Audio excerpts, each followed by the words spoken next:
No boys allowed. This is gonna expose the worst parts about me.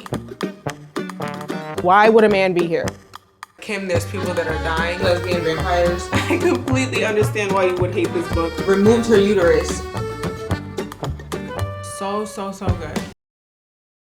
Hi guys, welcome to today's video. If you don't know, March is Women's History Month. It celebrates women, their contributions to society, everything that women have done in the past that we continue to do. I would classify it as women's history. Everything that we do as women waking up every day, I would classify it as women's history. I don't care. So the theme of today's video is obviously going to be women. No boys allowed. What a great day it is to not have to talk about men for a second. I want to read books by women, about women, only women. I want to read about their anger, their joy, their rage, sadness. I don't want to talk about men today. Whatever we can do to center women around this reading vlog, that's what I want to do today. Why would a man be here? That's what today's video is. I did curate a little bit of a list. I'm sorry that I don't have pretty much any of the physical copies of the books that I chose because they're in the mail on their way here, but I'm still going to tell you about what I chose. The first book that I have, and I have this humongous hardcover copy of it, The Poppy War by R.F. Kuang. This book checks a lot of boxes, I think. Women in war, women in the military, female rage, women author, women of color. It just checks a lot of boxes.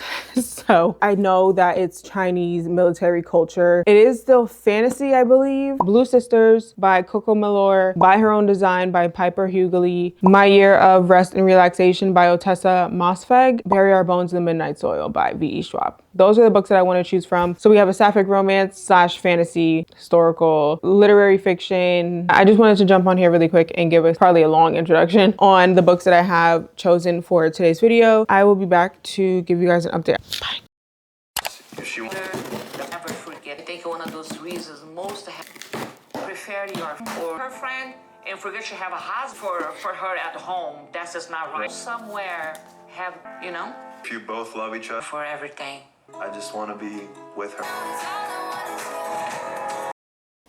So the first book that we're gonna read in today's Women's Appreciation reading vlog is gonna be My Year of Rest and Relaxation by Otessa Mosfeg. I've only just come across it on TikTok and thought that it was so niche. If anyone's gonna read and judge this book, it's gonna have to be me. It says, our narrator should be happy, shouldn't she? She's young, thin, pretty, a recent Columbia graduate, works an easy job at a hip art gallery, lives in an apartment on the Upper East Side of Manhattan, paid for like the rest of her needs by her inheritance. But there's a hole in her heart, and it isn't just the loss of her parents or the way her Wall Street boyfriend treats her. It's the year 2000 in a city aglitter with wealth and possibility. What could be so terribly wrong? From what I understand though, she decides to take a year off and just do nothing. She decides to take a year off and do nothing, I think. People have said it's a book about hibernation and napping. I am an advocate for laziness sometimes. I enjoy my solitude. I enjoy my independence. There's nothing I love more than alone time. If that's being expressed and represented and celebrated in this book, sign me up. I didn't realize it was the early 2000s. That makes it even better. It's probably so woe is me because her problems are just probably, Kim, there's people that are dying, you know? But I'm all for whatever this is about to be. I'm pretty sure a lot of the things that I read in here are gonna be so scarily relatable that you probably don't even want to admit that you relate to it out loud. I'd wake up to find voice messages on my cell phone from salons or spas confirming appointments I booked in my sleep. I always called back to cancel, which I hated doing because I hated talking to people. I'm a very avoidant personality type. It is what it is. I will go so far out of my way to avoid a human interaction. This is gonna force us to get real with each other. I try not to do things like this. Maybe I will turn on my social battery or I'll do things to be a little bit more extroverted. What I'm actually thinking is that I really don't want to. So seeing sentences like that is so funny to me. I'm on page 2 and I swear this is gonna expose the worst parts about me.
Hi guys, I realized I never came and gave you guys any type of update. So I have maybe 100 pages to go. It's strange. It's like eating a good snack where you just can keep eating it and eating it. It's such a good mindless read. Anything that would make you feel like a bad person for even thinking it, she thinks it. It's honestly refreshing to see. A lot of it is just trifling. It literally is about what I said. She's a trust fund baby, Nepo baby. She has all this money saved up. She has investments. She had a father who had a bunch of money. She's gonna stop working, stop going to school, and just take a year off and sleep. It sounds crazy because it is, but it is really well done. Like, I'm laughing. It's strange, but it's still entertaining. I doggy-eared a couple pages because I'm too lazy. Very on brand. I'm too lazy to get a pen right now. So I doggy-eared some things that I want to underline when I get to a pen. I just feel like the doggy ears are very fitting for this book. But anyway, you're learning about what got her here, a little bit about what provoked her to making this decision.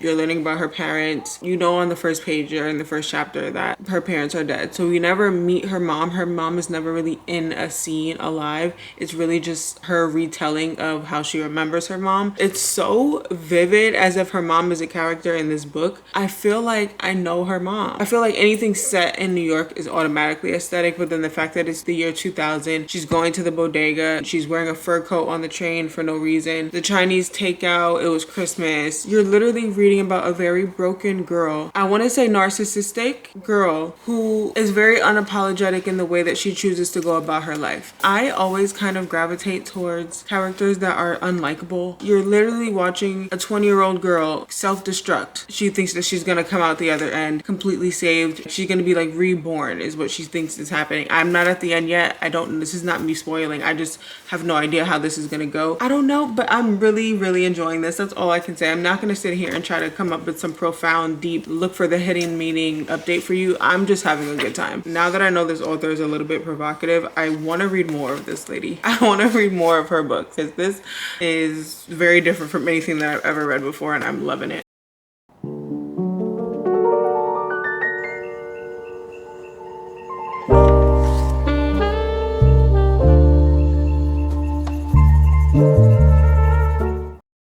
Okay, this is such a strange location for an update. I'm so sorry. I finished My Year of Rest and Relaxation. It might be one of the strangest books that I think I've ever read, but I enjoyed every minute of it. I gave it a 4-star. I don't know why it's not a 5 or a 4.5. It wasn't that close to perfect. The overall enjoyment factor of that book was really good. But if I start to break it down too much or analyze it too much, I think that's where the 4-star comes from. I don't know anyone in my life that I could recommend this book to. Everyone in my life would probably hate this book. I'm not gonna lie. So it's kind of hard for me to recommend it to you guys because it's such a specific type of book you have to be in the mood for. You get more of her background, you get a lot of her upbringing, you get her one friend that she has, you get some of her story as well. She's not a model. It's like reading about a model with a drug addiction who kind of just embraces who she is in the year 2000. It doesn't get any more niche than that. And that is the type of fiction that I want to read all summer, where it's a little bit quirky and it's a little bit strange. I want to read exactly that. Take what you will from that. I've seen plenty of 1-star reviews, 2-star reviews, DNFs. I've seen all of it, and I completely understand. I completely understand why you would hate this book, but I didn't, and I'm not apologizing for it at all. So the next time you see me, I should be reading The Poppy War.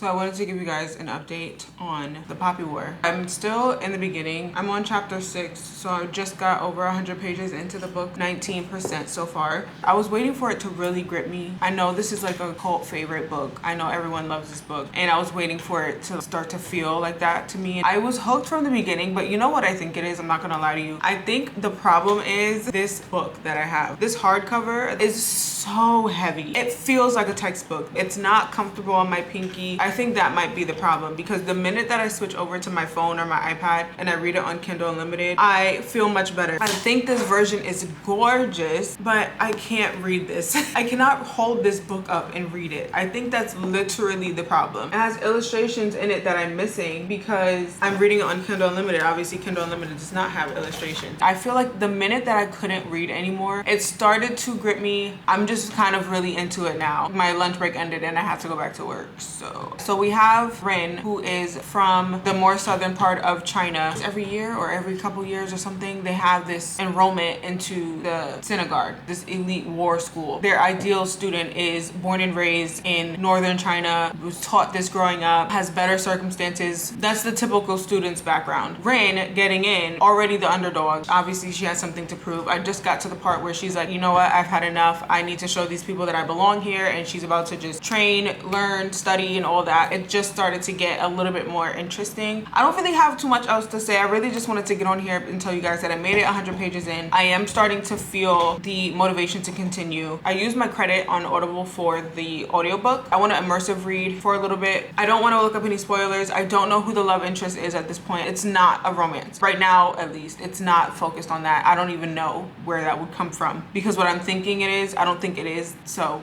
I'll probably come back at the 50% mark maybe to see what's changed.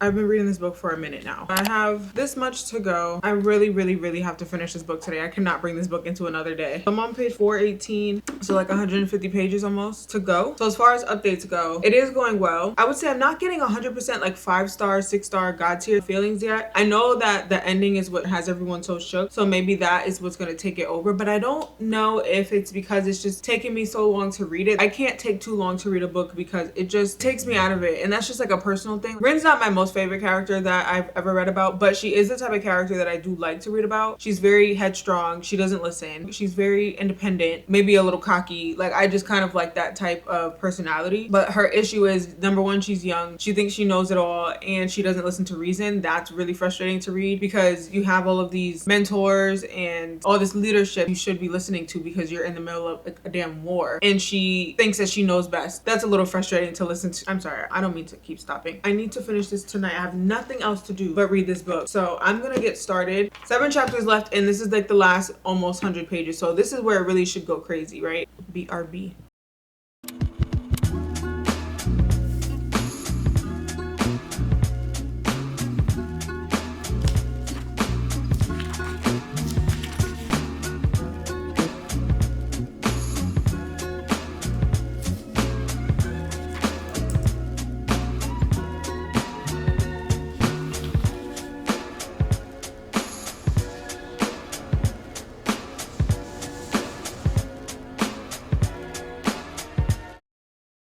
So I did finish The Poppy War. I did give that a 4-star rating. It was a very good book. I thought it was a good start and a good introduction to this world. For me, maybe it wasn't a 5 because it was a little bit info dumpy, which you can't really help, especially in a high fantasy. The info that we got and all the world building and everything, it made sense. It was at a good pace. It wasn't boring. I just can't take too long to read a book, and this book just took me too long to read. It's not the book's fault. It's a me thing. Rin was one of the best female characters to follow because she's so impulsive. She has a lot of qualities that make for entertainment purposes. I don't know if it's necessarily character growth that I'm witnessing, but I'm not mad at that. I like that she's not written as having like a hero complex. Like, I feel like I need to save the world. Her main focus is revenge, vengeance, anger. I really love seeing that because it's just different. It's not the typical type of main character that we're following. She's flawed in a lot of ways, but it just makes sense for this story. If you want something focused around female empowerment, this is it. She got her period one time, removed her uterus, and said, I can't deal with this. I'm trying to train. If that doesn't convince you to read this, then I don't know. Yes, very good. 4-star book. I'm actually more excited to read the next one because the ending of the first one was just so crazy, and I feel like now that we've built up this whole system and we know the magic, we know the lore, we know everything, the second one should be way more fast-paced. It should be way more action. It should be a lot more strategy, a lot more politics, where Rin is now involved in it. I'm excited for the second one. The next book that I'm reading that I started, I'm only on chapter like 2 or 3, is Bury Our Bones in the Midnight Soil. I am very much in the mood for more fantasy. It is a sapphic vampire romance. The time that we're in right now with spring, it just seems like the most perfect time to read this. I don't want a hardcover book, so I did get it on Libby. I have the audiobook on Libby as well. So we're all set. So that's what we're reading now. It's literally about 3 lesbian vampires. One is from the year 1532 in Spain. The other one is 1827 in London, and one is 2019 Boston, but I think she's from Scotland or she's Scottish. And I guess they all just kind of cross paths. I really have no idea, to be honest. Right now where I'm at, Maria we meet first, and she's not a vampire yet, so I guess we get an introduction to all of them and how they become vampires and each of their personalities. I think it's a way more muted kind of lit fic type of fantasy with vampire elements and romance.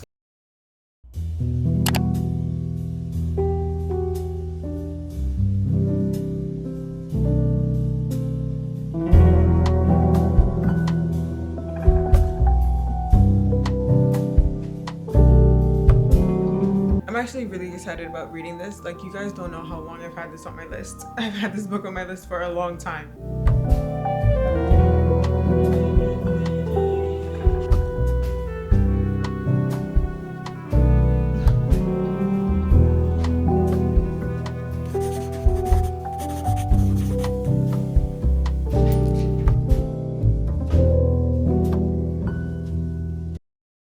Hi everyone. So my light did just die, but I don't know, the natural lighting isn't so bad, so I'm just gonna leave it. Really quick update because I don't have that much to say. The main thing that I wanted to tell you guys was that I'm really enjoying this book so far. I think this is exactly what I wanted right now and for today's vlog in general. Like, it's a book about women by women that love women, and that's it. There's vampires, yes, but it has the goriness of what you would expect a vampire book to have. For some reason, it just makes you want to be a vampire. She just writes it in such a way where it's like, wow, this sounds amazing. It sounds freeing. It sounds like such a fun time even though they're dead. Something that I really appreciate about V.E. Schwab's writing is that she's very good at writing characters that are so distinct. I've only read Addie LaRue besides this one now. I haven't read Vicious or anything like that, but they're on my list now because this is hitting. So those are as good as this, then I'm gonna read those as well. And I know she has others, but from what I can tell so far, just from this and from Addie LaRue, she has a gift in being able to write characters that are just so distinct and memorable. I remember those characters very vividly. I remember Henry and I remember Addie LaRue. I'm saying that because in this book, the characters are very distinct. I think I will remember these characters for a very long time. You can't read this book and tell me that you would ever forget Maria. I really just appreciate that about her writing. So yeah, I don't really have that much more to say. I just think that it's going swimmingly well. I've checked this book out of the library twice and didn't read it in fall, and I think now is a good time to read it too. Let me go ahead and continue to read. I will be back with an update later.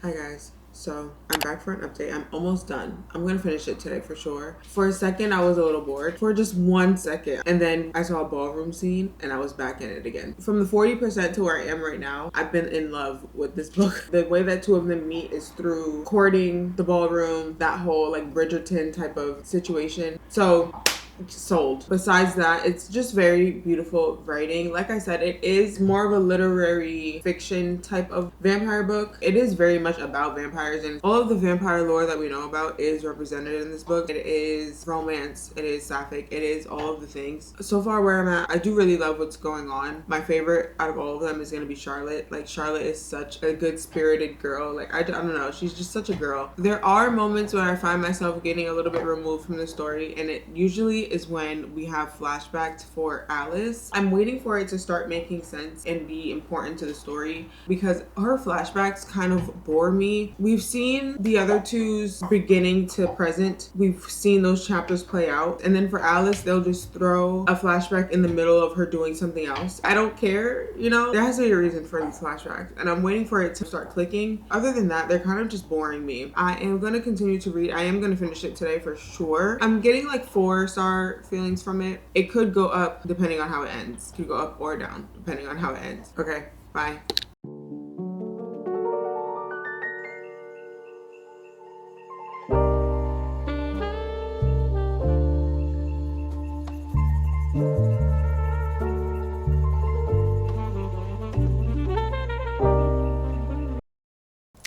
guys, updates. I just finished Bury Our Bones. We finished her. I did give it a 4.5. I thought that book was so good. My overall thoughts of the book are, number one, that it's so gorgeously written. I feel like I wouldn't expect anything less from V.E. Schwab. I think that's one of her best attributes as an author. Gorgeous writing, beautiful characters. Every single character is memorable. I'm not gonna forget any of them once again. Like I said, Charlotte was my favorite. They all had their own arc and it just developed so nicely. Near perfect, I wouldn't say it was all the way perfect because of Alice's story. Alice's present story could have used a little bit more attention than her flashbacks. Her flashbacks kind of didn't come full circle the way that I wanted it to at the end. I'm gonna go look for the hidden meaning in the ending just to see if I missed something. Ending was great, it's not that, but as far as Alice's flashbacks, there was so much emphasis on it that I just thought that it might go in a different direction. Something about V.E. Schwab, she represents eternity so well. Obviously vampires live multiple lives over hundreds and hundreds of years, and Addie LaRue, she has an eternal life in that as well, so it represents centuries. It makes you want to experience it too, or it makes you feel like you are experiencing it. I don't know how to explain it. If you've read her books, then you know what I mean. When I finally locked into the last 50%, as soon as we got to Charlotte, I was in it. There's ballroom representation, courts, and all of the things that I just love in fantasy. It did represent it for a good chunk of it in Charlotte's story, and then the love stories between who they're between in the book, the side characters, everything is just so memorable. This book is gonna live in my brain for a long time. I have so many annotations, so many highlights. It is a long journey. It does take a while to get to the end. The whole thing is just very rewarding to experience. I see how it wouldn't be for everyone. If you're used to a certain type of vampire book, it does have those elements in it, but it is still very literary, historical feels to it. That's gonna be the last book for today's video. I'm so sad that I didn't get to read the other two books that I mentioned, Blue Sisters and By Her Own Design. I didn't get to in this video. If I want this video to go up in March, we can include those ones too. We've reached the end of today's video. It was a beautiful day to not have to talk about men for a second. Thank you guys so much for watching. If you made it to the end of today's video, it's very much appreciated as always. I hope you gorgeous, stunning women are having a great year so far. Any women focused books that you love, please comment them down below and I will add them to my list of books to read. I will see you guys in the next vlog. Bye.